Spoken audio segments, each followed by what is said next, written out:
2019 తర్వాత మెయిన్‌గా సీరియల్స్ ఆపేయడానికి గల రీజన్ ఏంటి? లిటరల్లీ నేను అవుట్ ఆఫ్ ది వరల్డ్ వెళ్ళిపోయాను. ఫ్రస్ట్రేషన్, కొంచెం డిమోటివేట్, మొత్తం వేరే లోకంలోకి వెళ్ళిపోయి ఏంటన్నా అంత ఇప్పుడు చెప్తుండేవాడిని. అంటే నేను చాలా ఇంటర్వ్యూస్లో కూడా చెప్పిన, అడిగారు. కానీ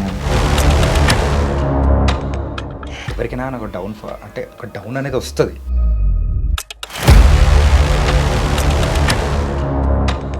ఇప్పుడు ప్రెజెంట్ ఇక్కడికి వచ్చిన తర్వాత సో సీరియల్ ఇండస్ట్రీ అనేది మీరు అనుకున్నట్టే ఉందనుకుంటున్నారా? చాలామంది చాలా ఛానల్స్ నుంచి కన్నడ యాక్టర్స్ని తీసుకురావడం, మెయిన్‌గా తెలుగు వాళ్ళము వాళ్ళకి ప్రిఫరెన్స్ ఇవ్వకుండా ఎక్కడి నుంచో తీసుకురావడము, అడిగితే ఇలా ఇదేంటి కన్నడ ఆర్టిస్టులు తీసుకొస్తున్నారు అంటే ఇక్కడ వాళ్ళు ఇలా చేస్తున్నారు అని ఏదో ఒక రీజన్ చెప్పేస్తున్నారు. టైంకి రారు, ఎక్కువ డిమాండ్ చేస్తుంటారు ఇక్కడ వాళ్ళు. అక్కడ వాళ్ళు అయితే సింపుల్గా చేసేస్తారు, వెళ్ళిపోతారు.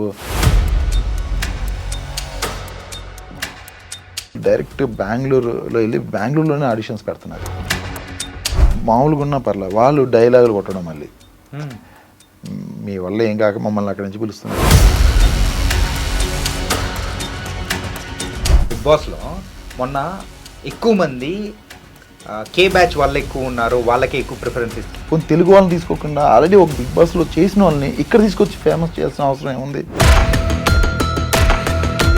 సోకాల్డ్ కన్నడ యాక్టర్స్ ఎవరైనా సరే ఇక్కడ యాక్ట్ చేస్తున్నారు అంటే వాళ్ళకి మెంబర్షిప్ ఉందా లేదా అనేది తనిఖీ చేయాల్సిన బాధ్యత కూడా తెలుగు ఆర్టిస్ట్ అసోసియేషన్కి ఉంది కదా. ఇప్పుడున్న ప్యానెల్ మారాలి, ఇంకో ప్యానెల్ రావాలి, వాళ్ళు ఏదైనా డిసిషన్ తీసుకోవాలి. ఈవెన్ తమిళ్ కానీ కన్నడ కానీ ఆ లోకల్గా ఉన్న వాళ్ళకి వచ్చే ప్రిఫరెన్స్ అనేది కూడా హయ్యర్గా ఉంటుంది. ఇంకా ఇలాగే వదిలేస్తే మామ క్యారెక్టర్లు, అత్త క్యారెక్టర్లు,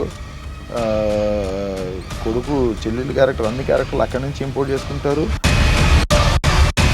ఈ ఇన్సిడెంట్స్ ఇలాగుంటే కనుక నిజంగా రిజిస్ట్రేషన్ చేయాలని ఉంది.